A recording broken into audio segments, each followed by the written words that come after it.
Salut, c'est Trado, content de vous retrouver pour la mise à jour du format gagner en bourse avec des ETF. Si vous êtes des nouveaux, eh bien, vous avez trois ici chapitres. Le premier chapitre, c'est gagner en bourse pour le long terme avec des ETF. Le deuxième, c'est la stratégie de moyen terme. Et le troisième, c'est simplement un zoom sur des ETF qui ont extrêmement bien performé, enfin pour lesquels vous pourrez être intéressé par un repli. On verra ça et également les tutoriels et définitions par la suite. On va donc commencer par le format investir en ETF pour le long terme, c'est-à-dire qu'on s'intéresse uniquement à un horizon pluridécennal, plusieurs dizaines d'années, la retraite, la transmission, etc. Ça peut éventuellement faire partie d'une stratégie patrimoniale et de succession. En tout cas, il y a donc une enveloppe globale composée d'un ETF de cœur de portefeuille qui va donc constituer l'essentiel du portefeuille ETF, généralement un ETF Monde ou un ETF SP500.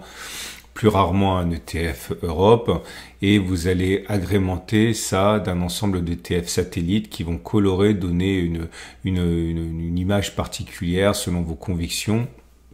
Et on va donc commencer par les ETF de cœur de portefeuille avec le plus connu en France, cet ETF World constitué de 23 pays développés, éligibles au PEA. Et comme vous pouvez le constater, cet ETF World n'est pas en zone d'accumulation rationnelle, il l'a été, on en est sorti depuis à peu près 2 mois, on a pu accumuler ici sur la zone conformément à la stratégie. Vous avez des tutoriels à la fin de la vidéo pour voir comment ça fonctionne et également en dessous de la vidéo.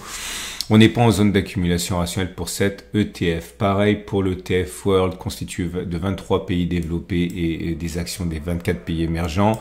La zone d'accumulation rationnelle, on a rebondi dessus au pire des tensions avec les États-Unis, c'est 76-72 euros. Maintenant, il faut patienter. Ah, je précise parce que je le dis pas suffisamment. Je pense qu'on peut considérer un régime mixte d'accumulation, c'est-à-dire de la DCA et de la ZAR, ou soit l'un ou soit l'autre. Moi, j'aime bien la combinaison des deux, c'est-à-dire que en imaginant que vous vouliez par exemple investir, c'est un exemple, 100 euros par mois en ETF, vous pouvez faire 50 euros en DCA, c'est-à-dire Dollar Cost Averaging, c'est-à-dire à intervalles réguliers, tous les 5 du mois par exemple, et puis pour le reste, eh bien, vous accumulez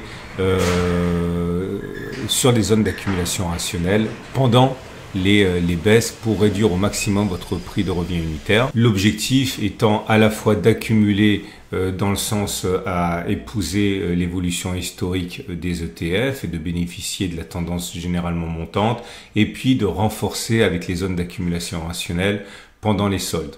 Okay. En même temps, vous pouvez faire 70%, 30%, 20%, 80%, 50, 50, etc. C'est vous qui voyez.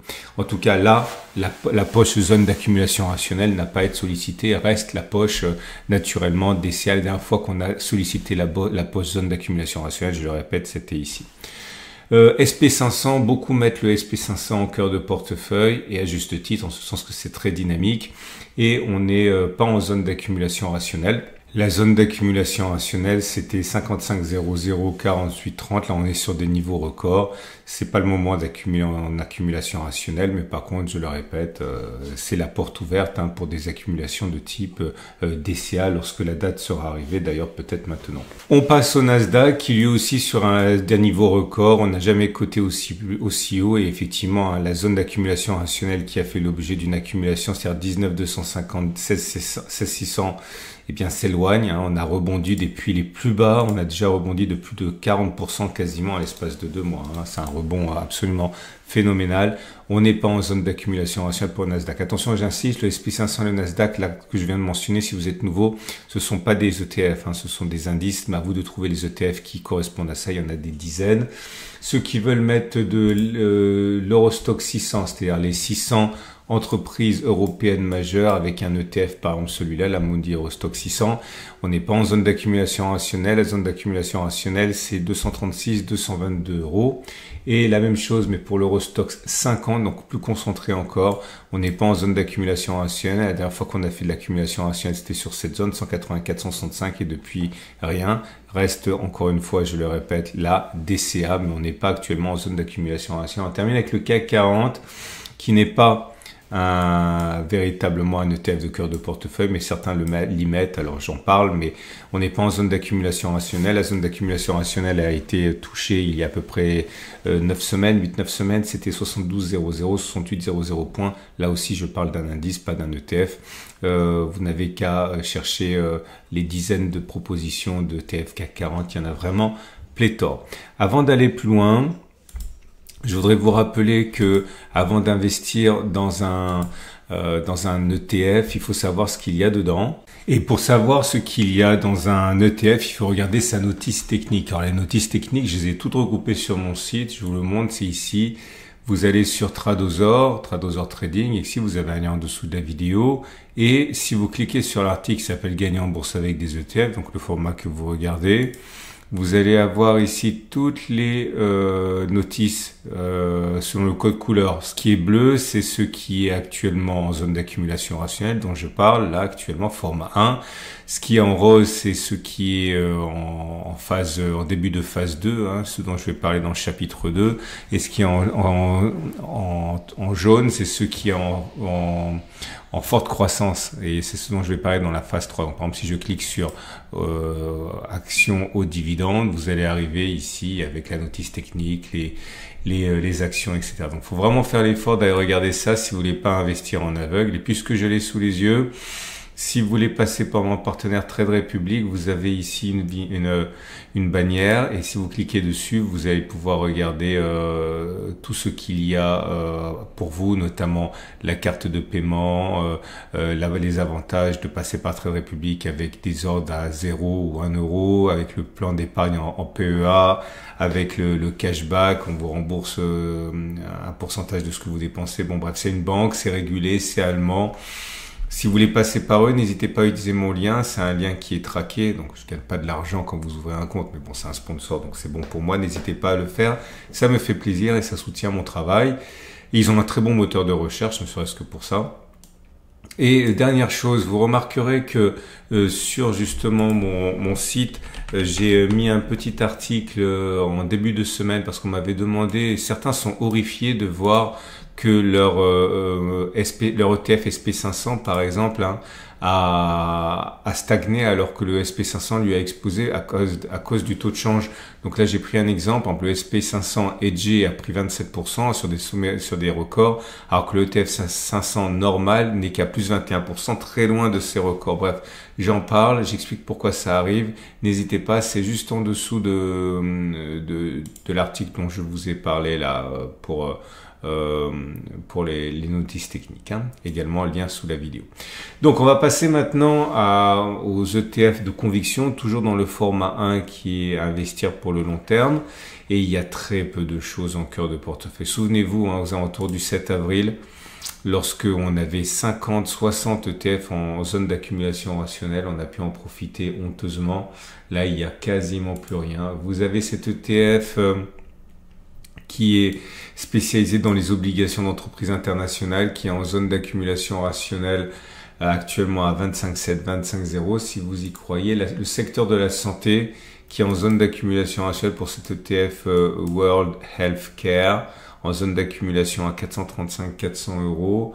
Vous avez la même chose, mais sur l'Europe, donc éligible au PEA, en zone d'accumulation rationnelle actuellement à 140, 127.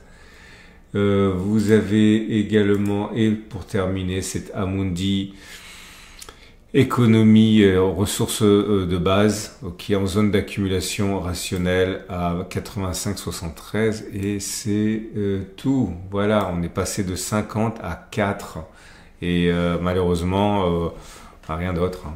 Ok. Et on va passer maintenant au format numéro 2. Je vous rappelle que le format numéro 2, c'est plus du trading de moyen terme. Il s'agit d'identifier les 4 phases classiques d'un actif. Ça peut être haussier, ou stagnant, ou baissier, ou en accumulation. Bref, ce sont les 4 phases. Le jackpot, c'est quand on arrive à attraper un ETF qui rentre en phase 2 et qui va faire 50, 60, 110, 100, 200%. C'est rare de faire autant, mais ça arrive. L'avantage de cette technique, c'est pas qu'on gagne souvent, on gagne à peu près une fois sur deux, mais l'avantage c'est que quand on a raison, généralement, on gagne beaucoup plus que quand on a tort. Je Je ne vais pas en dire trop, vous avez un tutoriel juste en dessous de la vidéo et également à la fin de la vidéo. D'ailleurs, je vais vous en parler de deux ETF. Donc j'ai mis en lumière 4 ETF sur les dernières semaines. Il y en a 2 qui sont très prometteurs, 2 qui sont moribonds. Il faut envisager éventuellement de sortir de ceux-là. Et c'est parti avec le premier ETF. Donc on a besoin d'un moyen mobile à 30 semaines ici. Et donc on est en phase 2 pour cet ETF Chine. Alors c'est mou, hein. Malheureusement on est rentré en phase 2 ici. On n'a pas eu l'explosion qu'on aurait pu espérer, mais c'est pas mort si vous me passez l'expression. On peut très bien avoir des effets à retardement, hein. Regardez ici. Bon non, ici par contre ça a vraiment été explosif, hein. Sur cette précédente phase 2, là vous voyez ce que ça a donné. Là par contre ça tergiverse, mais c'est pas mort, ok. Même si c'est pas très dynamique. Alors là, j'aime pas beaucoup, c'est l'agriculture. Je vous avais annoncé ça quand on était ici, la phase 2, mais là on est revenu en dessous de la moyenne mobile à 30 semaines. Certains sortiraient maintenant. Alors si vous sortez maintenant et que vous êtes rentré ici au moment où on en a parlé, vous voyez ça fait une perte de 5-6%.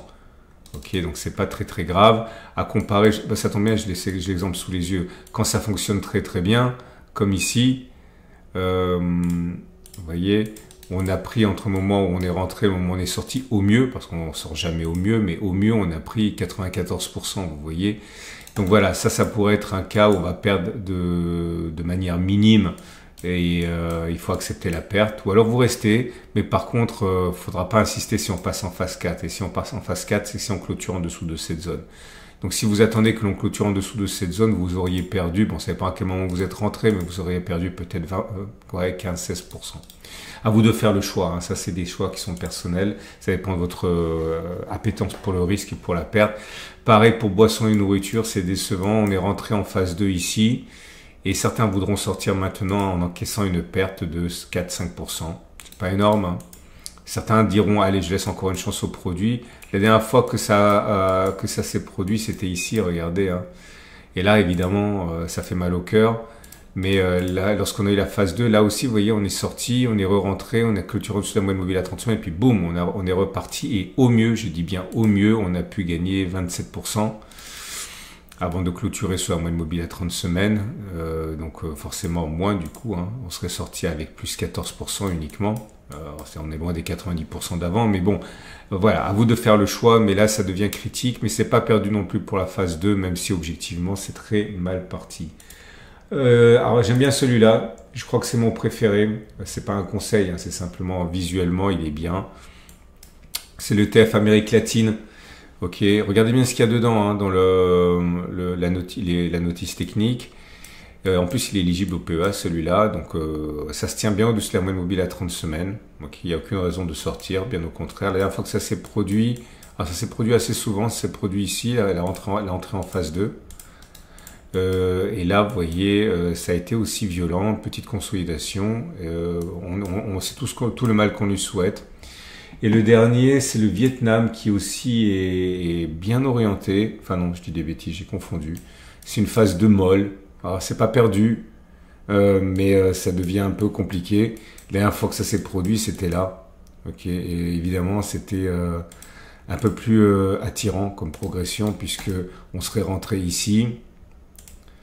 On serait sorti en clôture sous la moyenne mobile à 30 semaines, donc ici, clôture sur la moyenne mobile à 30 semaines, à peu près ici, donc 45%. Ok, mais là c'était vraiment explosif, là c'est vraiment pas explosif pour l'instant. Voilà, à vous de faire vos choix, je peux vous mettre en lumière des ETF, il faut que vous fassiez encore le travail de savoir si fondamentalement vous aimez, si vous voulez mettre un peu de fondamentaux, et notamment le fait qu'il y a un deal qui a été noué avec les États-Unis. Hein. Et on passe maintenant à eh bien tout simplement le chapitre 3, hein, le travail 3. Donc là, je vous parle simplement de TF qui ont surperformé depuis leur zone d'accumulation rationnelle.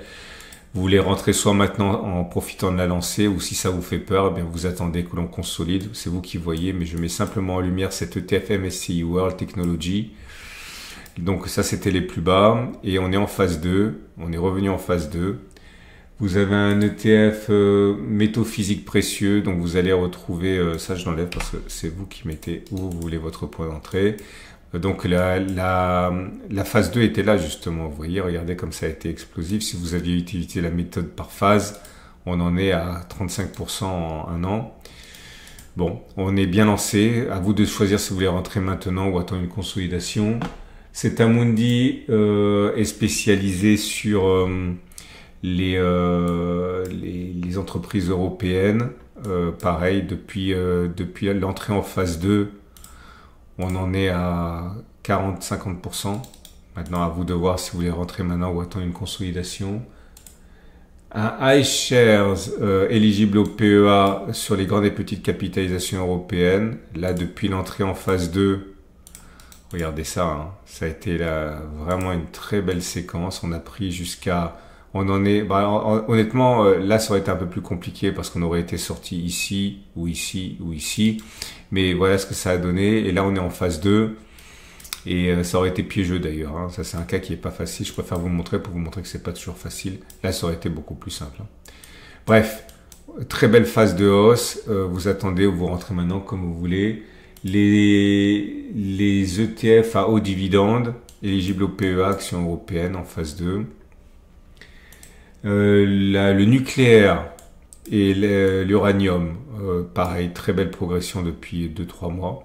Regardez ça, hein, ça s'invente pas. Depuis le creux, là, on a pris 96%. Il nous reste les minières juniors, donc les nouvelles mines. La phase 2, c'était à peu près ici. Vous voyez, ça a tergiversé aussi. Hein. Mais là, vous avez le choix entre entrer maintenant, ne pas entrer, rentrer plus tard. En tout cas, sachez que cet ETF, il existe. La défense, magnifique progression. Ok. Depuis les plus bas d'avril, on a pris déjà 40%. Les minières, mais traditionnelles, pas junior. Très belle phase 2. Les petites capitalisations value. Ok, pareil, très belle progression à mettre sous surveillance. Un ETF dividende aristocrate éligible au PEA. Cet ETF, là, je rappelle que c'est le code jaune sur ma liste sur mon site. Hein.